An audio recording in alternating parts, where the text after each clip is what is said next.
Le Chants of Maldoror by Comte de Lautréamont. Part 2, Section 9. I propose without emotion to declaim the cold and serious strophe which you are about to hear. You. Pay attention to its contents and beware of the painful impression which it will not fail to leave like a brand on your perplexed imaginations. Do not think that I am about to die, for I am no skeleton yet, and old age is not yet stamped on my brow. Discard, therefore, any notion of comparison with the swan at the moment when its soul takes flight. See before you nothing but a monster, whose face I am glad you cannot perceive, though it is less horrible than his soul. However, I am not a criminal. Enough of this subject.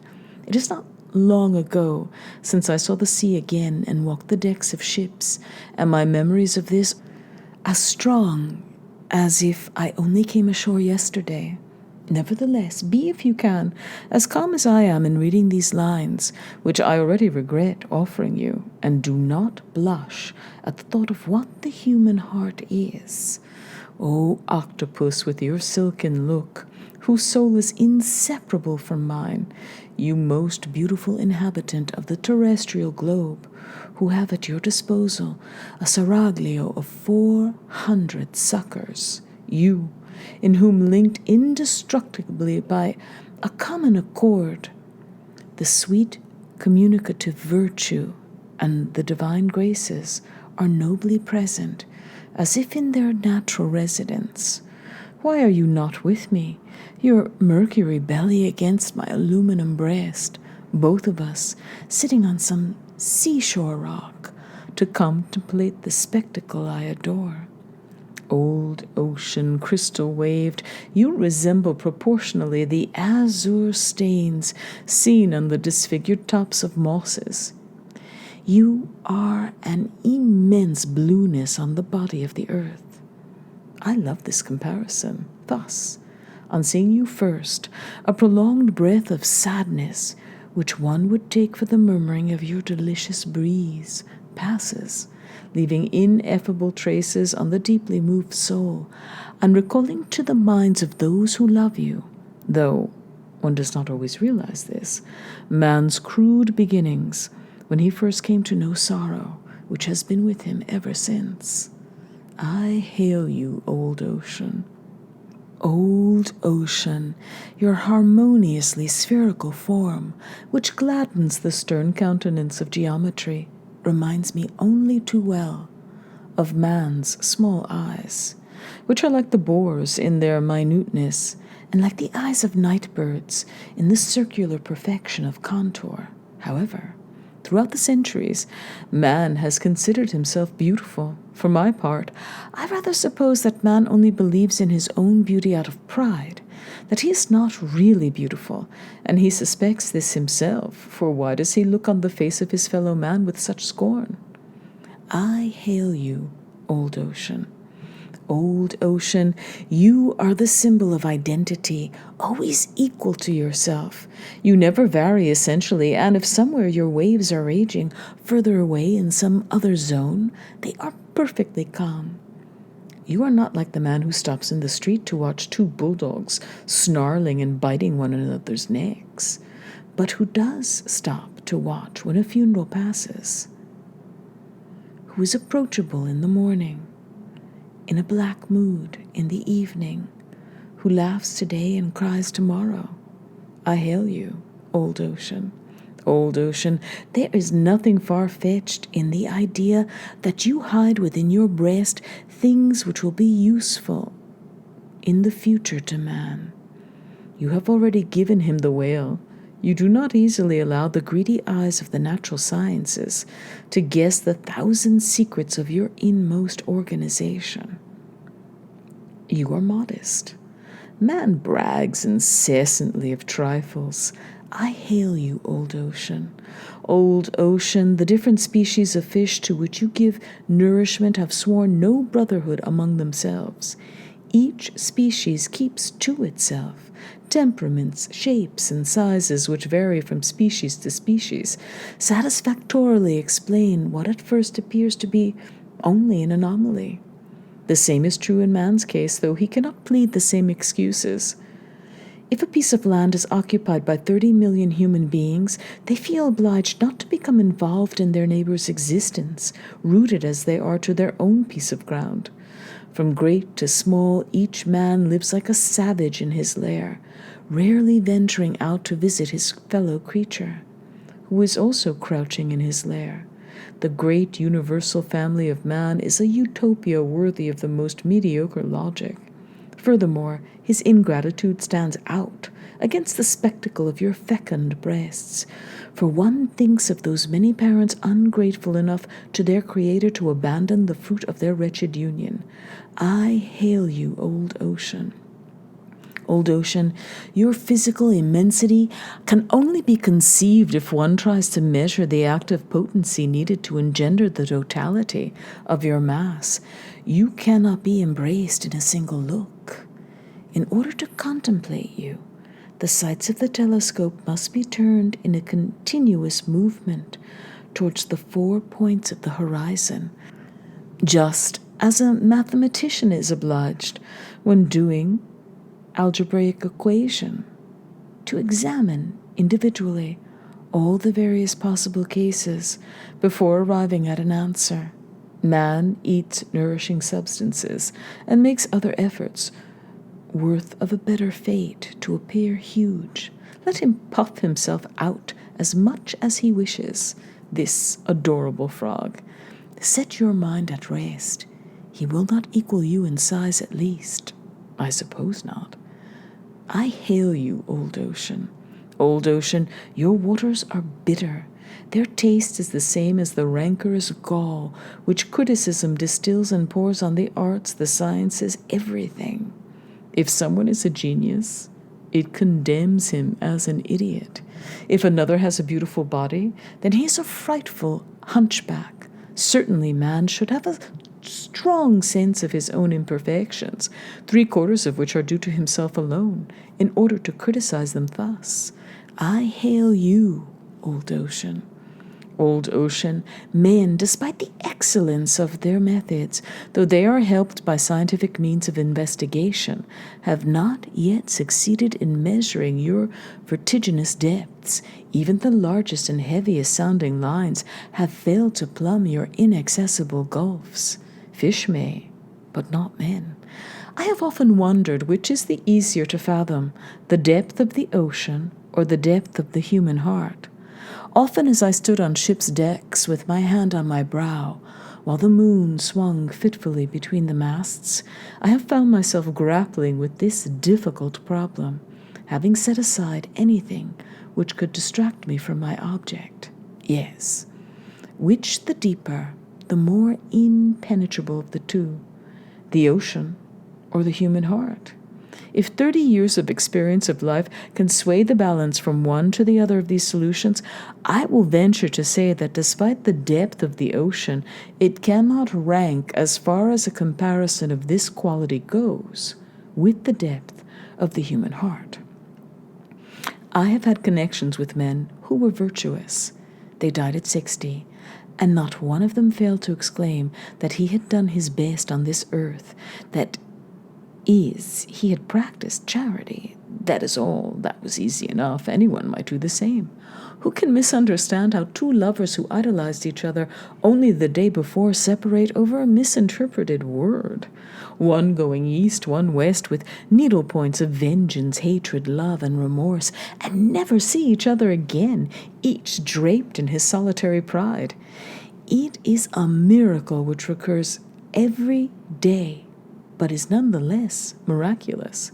Who can understand how it is that we relish not only the general misfortunes of our closest friends, at the same time as being distressed about them? An unanswerable example to close the series. Man hypnotically says yes and thinks no. That is why the wild boars of humanity have so much trust in one another and are not egoists. Psychology still has a long way to go. I hail you, old ocean. Old ocean, your might is such that men have discovered it to their own cost. In vain do they deploy all the resources of their ingenuity. They are incapable of mastering you. They have met their match. I say that they have found something stronger than they. This something has a name. That name is the ocean. The fear that you inspire in them is such that they respect you. In spite of this, you set their heaviest machines dancing with grace, elegance, and ease. You make them execute gymnastic leaps right up to the sky and admirable dives to the bottom of your domains. A circus acrobat would envy them. They are fortunate if you don't enfold them finally in your whirling, bubbling embrace, taking them on a trip, not by railway, to see your aquatic entrails, to see how the fish are, and above all, how they are themselves. Man says, I am more intelligent than the ocean. That is possible. It is even quite true. But the ocean is more terrifying to him than he to the ocean. This does not need to be proven. This observant patriarch, contemporary of the first epochs of our suspended globe, smiles with pity as he witnesses naval battles among the nations. The hands of men have created hundreds of leviathans. The pompous orders given on deck, the cries of the wounded, bursts of a cannon fire, these are noises only, whose function is to kill a few seconds. It seems that the excitement is over. The ocean's belly has swallowed everything up. Its mouth is formidable. It must be huge towards the bottom, in the direction of the unknown. And at last, to crown the stupid comedy, which is not even interesting, you can see a passing stork in the air, slowed by fatigue, beginning to cry, though not slackening its wingspan. Well, how annoying. There are some black specks down there. I closed my eyes, and they just disappeared. I salute you, old ocean. Old ocean, great celibate, when you survey the solemn solitude of your imperturbable realms, you are justly proud of your native magnificence and of the true praises which I so fervently bestow on you. Rocked voluptuously by the gentle effluvia of your majestic slowness, that most imposing of all the attributes with which the divine power has endowed you, you unroll in somber mystery, along all your sublime surface, your incomparable waves, in calm awareness of your eternal power. At short intervals, they follow one another in parallel lines. No sooner does one subside than another comes to meet it, accompanied by the melancholy sound of the frothing foam, reminding us that all is foam. Thus, human beings, those living waves, die one after another, monotonously, but they make no foaming sound. The bird of passage rests on the waves, then abandons himself to their movements, full of proud grace, until the bones of his wings have recovered their accustomed strength, and he can continue his aerial pilgrimage. I wish that human majesty were only the incarnate reflection of your own. I am too demanding, but my sincere wish glorifies you. Your moral grandeur, image of infinity, is as vast as the philosopher's reflections, as woman's love, as the divine beauty of the bird, as the meditations of the poet. You are more beautiful than the night. Answer me, ocean. Will you be my brother? Swell more violently, more, still more, if you want me to compare you to God's vengeance. Lengthen your livid claws as you clear away over your own breast. That is good. Unroll your frightful waves, hideous ocean, whom I alone understand, before which I fall prostrate at your knees. Man's majesty is a deception. He does not overawe me, but you do. Oh, when you advance with your high and terrible crest, wild and hypnotic, surrounded by a court of sinuous coils of waves, rolling on one another, fully aware of all you are, while you utter from the depths of your breast as if weighed down by an intense remorse whose cause I cannot discover, the perpetual suppressed moan which men so often fear, even when they contemplate you in safety, trembling from the seashore. Then I see that I cannot claim the illustrious right to call myself your equal. That is why, in face of your superiority, I would give you all my love.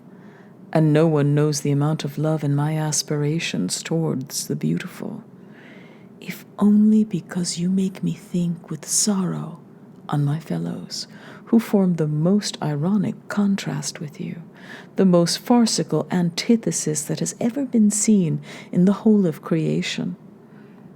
I cannot love you. I detest you. Why then do I return to you for the 1000th time? To your welcoming arms, which caress my flaming brow, your touch, dispelling its feverish heat. I do not know your hidden destiny. Everything about you interests me.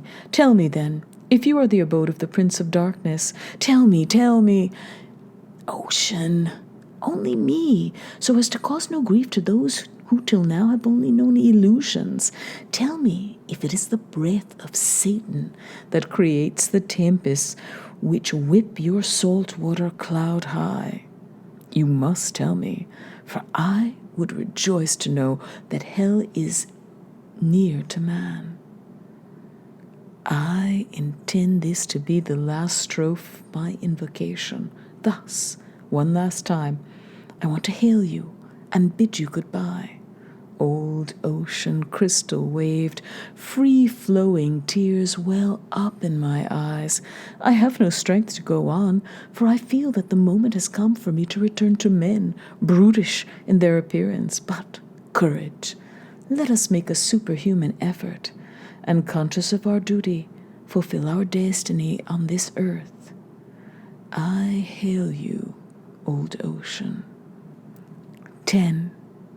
You will not in my last hour find me surrounded by priests. I want to die lulled by the waves of the stormy sea, or standing on a mountain top, my eyes looking upwards. No, I know my extinction will be complete. Besides, I would have no hope of mercy. Who is opening the door of my funeral chamber? I had said no one was to enter. Whoever you are, go away. But if you believe you notice some mark of sorrow or fear on my hyena's face, I use the comparison, although the hyena is more handsome than I, pleasanter to look at. If you believe this, then let me undeceive you. Let him approach. It is a winter night on which the elements are dashing against one another on all sides. Man is afraid, and the youth broods on some crime against one of his friends, if he is like I was in my youth. Let the wind, whose plaintive whistle has saddened mankind ever since the wind and mankind have existed, let it carry me on the bone of its wings just before my last agony, across the world, impatient for my death. I will still enjoy in secret the numerous examples of human malice. A brother unseen likes to observe his brother's acts. The eagle, the raven, the immortal pelican, the wild duck, the migrant crane, awakened, chattering with gold, will see me passing by the light of the lightning, a horrible, happy spectre. They will not know the meaning of it. On earth, the viper, the toad's bulbous eyes, the tiger, the elephant, in the sea, the whale, the shark, the hammerfish, the misshapen rayfish, and the tooth of the polar seal will wonder what this violation of the laws of nature is. Man, trembling, will press his head against the earth in the midst of his groans. Yes, I surpass you all by my innate cruelty, which it was not for me to suppress. Is this the reason why you prostrate yourselves before me?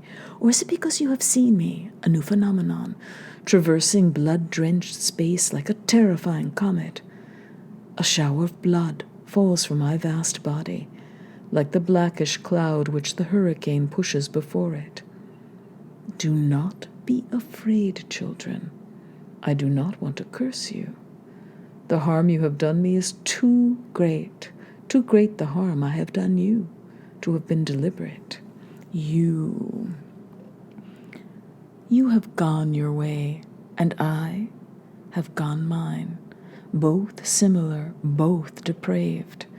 Given our resemblance of character, we must necessarily have met. The resultant impact has been fatal for us both. Then men, taking courage little by little, will look up, stretching out their necks like the snail to see who is speaking thus. All of a sudden, their flaming, distorted faces, showing their terrible emotions, will grimace in such a way that wolves will shrink in fear. They will rise all at once, like an immense spring. What imprecations! What voices breaking as they yell! They have recognized me, and now see how the animals of the earth are joining in with men, making their bizarre outcry heard. The hatred they both feel has turned against the common enemy, me. They are reconciled by universal assent. Winds who bear me up carry me higher. I fear perfidy. Let us disappear gradually from their sight, witness once again of the consequences the passions bring in their wake, completely satisfied. I thank you, O bat rhinoloph, for waking me with the beating of your wings, bat with the horse-show crested nose. I realize that it was, in fact, only, unfortunately, a passing illness, and I feel with disgust that I am recovering. Some say you were coming towards me to suck the little blood left in my body. Why cannot this supposition be reality? 11. A family around the table with a lamp on it. My son, give me those scissors on that chair. They are not there, Mother. Go and look for them in the other room, then. Do you remember the time, my dear husband, when we vowed to have a child in whom we would be born again a second time, and who would be the comfort of our old age? I remember, and God granted our wish. We have nothing to complain in our lot on this earth. Every day we bless Providence and its goodness. Our Edward has all his mother's charms, and his father's manly qualities. Here are the scissors, Mother. I found them at last. He resumes his work, but someone has appeared at the front door, and has for some time been contemplating the scene before him. What does this sight mean? There are many people less happy than these. What shifts have they made to be able to love their existence so? Away, Maldoror, from this peaceful hearth. You do not belong here. He has withdrawn. I do not know what can have brought it about, but I feel my human faculties conflicting in my breast. My soul is ill at ease and does not know why. The atmosphere is heavy. Wife, my impressions are the same as yours. I am trembling with fear that some misfortune is going to befall us. Have faith in God. Our supreme hope is in Him. Mother, I can hardly breathe. My head aches. You too, my son? I will wet your temples and forehead with vinegar. No, dear mother. See, he leans back on his chair, tired. Something's going round and round inside me which I cannot explain. Now the least object annoys me. How pale you are. This evening will not pass without some catastrophe plunging all three of us into the lake of despair. I hear in the distance prolonged cries of the most acute pain. My son! Oh, mother, I'm afraid. Tell me quickly if you're feeling ill. Mother, I feel no pain. I am not telling the truth. His father has not recovered from his astonishment. These are cries one sometimes hears in the silence of starless nights. Although we hear these cries, he who utters them is not near here. For one can hear groans at 3 leagues' distance, borne by the wind from one town to the next. People have often spoken to me of this phenomenon, but I have never had the occasion to judge the truth of it myself. Wife, You spoke to me of a catastrophe. Never has greater woe existed in time's long spiral than the woe of him who now troubles the sleep of his fellows. I hear in the distance prolonged cries of the most acute pain. Please, heaven, his birth may not be a calamity for his country, which has driven him from her breast. He goes from land to land, abhorred by everywhere. Some say he has been afflicted since childhood with a kind of original madness. Others assert that he is extremely and instinctively cruel, is himself ashamed of this, and that his parents died of sorrow. There are some who claim that he was branded with a surname in youth, that he has been inconsolable ever since, because his wounded sense of dignity saw in this fact a flagrant proof of the wickedness of man, which becomes apparent in his earliest years and increases later. That surname was the vampire. I hear in the distance prolonged cries of the most acute pain. They add that day and night, without relief or rest, horrible nightmares make him bleed from his mouth and his ears, that spectres sit at his bed's head, and, impelled in spite of themselves by an unknown force, implacable, persistent in voices, one moment gentle, another like the roars of battle, yell in his face as this name, still tenacious, still hideous, which will only perish with the universe. Some even assert that love has reduced him to this state, or that these cries testify to his repentance at some crime buried in the night of his mysterious past, but the majority think that he is tortured by immeasurable pride, as Satan once was, and that he was to be equal with God. I hear in the distance prolonged cries of the most acute pain. My son, these are exceptional confidences. I pity you for having heard them at your age, and I hope you will never imitate this man. Speak, O my Edward, answer that you will never imitate this man. O beloved mother, to whom I own my life, I promise you, if the holy promise of a child is any value, that I will never imitate this man. That is good, my son. You must obey your mother, no matter what. The groans can no longer be heard. Wife, have you finished your work? There are still a few stitches to put in this shirt, though we have stayed up late this evening. And I have not yet finished my chapter. Let us take advantage of the lamp's last gleams, for the oil is running out. Let us each one of us finish his work. The child exclaims, If God lets us live. Radiant angel, come to me. You will walk through meadows from morning to evening. You will not have to work. My palace is built of silver walls, gold columns, and diamond doors. You will go to bed when you choose, to the sound of celestial music, without saying your prayers. When in the morning the sun shows its dazzling rays, and the lark carries its song with it out of sight up into the sky, you can stay in bed until you become tired of it. You will walk on the most precious carpets. You will be constantly enveloped in an atmosphere composed of the perfumed essences of the most fragrant flowers. It is time to rest body and mind. Rise up, mother, on your muscular ankles. It is right that your stiff fingers should abandon this excessive work.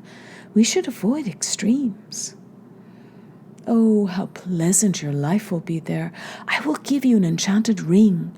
When you turn its ruby round, you will be invisible like the princes in fairy tales.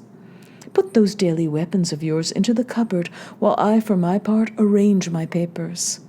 When you put it back in its normal position, you will reappear as nature formed you.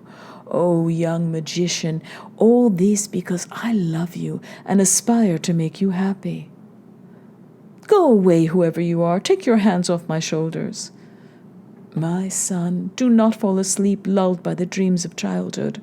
Our evening prayer together has not begun, and you have not yet put your clothes tidily on your chair. On your knees, eternal creator of the universe, you show your inexhaustible goodness even in the smallest things. Do you not like clear streams, where thousands of little red, blue, and silvery fish dart? You will catch them with a net so fine, it will itself be the bait until it is full. You will see the shiny pebbles beneath the surface, more polished than marble. Mother, look at these claws. I do not trust him, but my conscience is clear. I have nothing to reproach myself with. You see us prostrate at your feet, overwhelmed by your greatness. If any proud thought has crept into our minds, we reject it immediately with the spittle of contempt and make you irremissible sacrifice of it. You will bathe with the girls there, who will embrace you in their arms. When you have left the bath, they will tress your crowns of roses and carnations. They will have transparent butterfly wings and long undulating hair floating around their pretty foreheads. Even if your palace were more beautiful than crystal, I would not leave this house to follow you. I believe you are no impostor, since you speak so softly for fear of being heard. To leave one's parents is a wicked deed. I do not intend to be an ungrateful son. As for your little girls, they are not as beautiful as my mother's eyes. All our life is spent singing canticles to your glory. We have been your faithful servants up to now, and such we will remain until the moment when we receive your command to leave this earth. They will obey you at your slightest sign, and will think of nothing but pleasing you. If you wish for the bird which never rests, they will bring it to you. If you wish for the snow carriage which takes you to the sun in the twinkling of an eyelid, they will bring it for you. They will bring you anything you asked for. They would even bring you the kite, big as a tower, from whose tall birds of all kinds hang by a silken thread. Think of what you're doing. Follow my advice. Do whatever you wish. I do not want to interrupt the prayer by calling for help, although your body vanishes whenever I try to ward it off. Know that I do not fear you. Before you, nothing is great, unless it be the flame from a pure heart. Think of what I have told you, if you do not want to repent later. Celestial Father, avert the woes which may befall our family. Will you not be gone, evil spirit? Preserve this, my dearest wife, who has consoled me in my dejection. Since you refuse, I will make you weep and grind your teeth like a man on the gallows. And this, my loving son, whose pure lips have scarcely opened to the kisses of life's dawn. Mother, he is strangling me. Father, help me. I cannot breathe. Your blessing. A cry of immense irony has risen in the air. See how the eagles, stunned, fall, turning and turning from the clouds, literally thunderstruck by the column of air. His heart has stopped beating, and his mother dead too at the same time as the fruit of her womb, whom I can no longer recognize. He is so disfigured. My wife, my son, I recall a far-off time when I was a husband and a father. At this scene, he had said that he would not be able to bear this injustice. If that power accorded him by the infernal spirits, or rather which he draws from within himself, is efficacious, then this child, before the night has passed, should no longer be.